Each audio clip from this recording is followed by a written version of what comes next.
Hello dear student, dear गणिताचार्य में आपका बहुत बहुत स्वागत है। आज हम आपके लिए लेकर आए हैं समरूप त्रिभुज की जो हमने थेल्स पिर में पढ़ी थी उसका विलोम।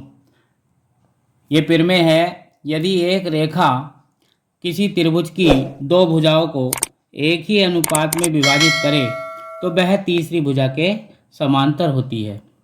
यहाँ पर हमारा ये त्रिभुज ABC है। इस त्रिभुज ABC की दो भुजाएं हैं AB और AC। इन्हें एक रेखा L जो है वो बिंदु D और E पर प्रतिच्छेद कर रही है और यहाँ पर क्या है, AD/DB बराबर AE/EC दिया है। हमें सिद्ध करना है कि जो D रेखा है जो इन दो रेखाओं को प्रतिच्छेद कर रही है वो BC जो तीसरी भुजा है इसके क्या है, समांतर है। आइए इसकी उत्पत्ति हम देखते हैं। हमने मान लिया यदि D BC के समांतर नहीं है, यदि D जो है BC के समांतर नहीं है, इसका हमने अपोजिट मान लिया। प्रश्न में तो है कि D जो है BC के समांतर है, एक जो रेखा L है AB को D पर प्रतिच्छेद कर रही है और AC को E पर, तो हमने इसका मान लिया कि D जो है BC के समांतर नहीं है। तो हमने क्या करा, एक रेखा DF समांतर BC खींची।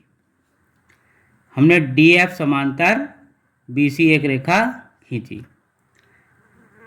अब चूंकि D जो है DF जो है BC के समांतर है, थेल्स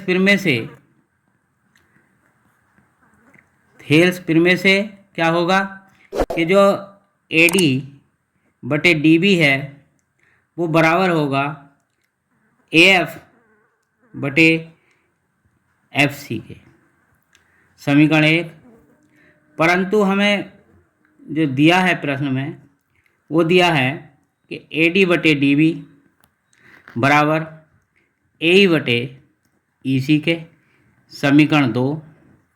हम यहाँ क्या देख रहे हैं कि समीकरण 1 और 2 में जो बाएं पक्ष हैं वो क्या हैं, बराबर हैं। तो समीकरण 1 से दाएं पक्ष ऑलरेडी क्या होंगे, बराबर होंगे। तो समीकरण 1 व 2 से दाएं पक्ष दोनों बराबर हो गए, यानी कि AF/FC बराबर हो गया AE/EC के। दोनों ओर एक जोड़ा हमने, दोनों ओर एक जोड़ने पर, दोनों ओर एक जोड़ दें तो AF/FC बराबर AE/EC प्लस 1। इधर हमारा LCM FC हो गया।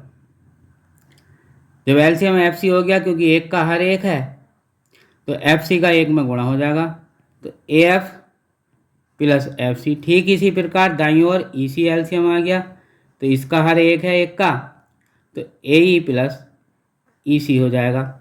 अब AF प्लस FC यहाँ देखें, चित्र में यहाँ देखें कि AF प्लस FC ये हमारा AC हो गया, तो AC/FC हो गया। ठीक इसी प्रकार से अगर AE प्लस EC को जोड़ेंगे तो ये भी AC हो गया अपॉन EC। यहाँ पे AC से AC दोनों ओर कैंसिल हो गया, तो इम्प्लाई दैट हमारा क्या है, FC बराबर EC के हो गया। FC बराबर EC, इसका मतलब ये है कि FC EC के बराबर जब होगा कि जब बिंदु F और बिंदु E समपाती होंगे। अतः बिंदु F व बिंदु E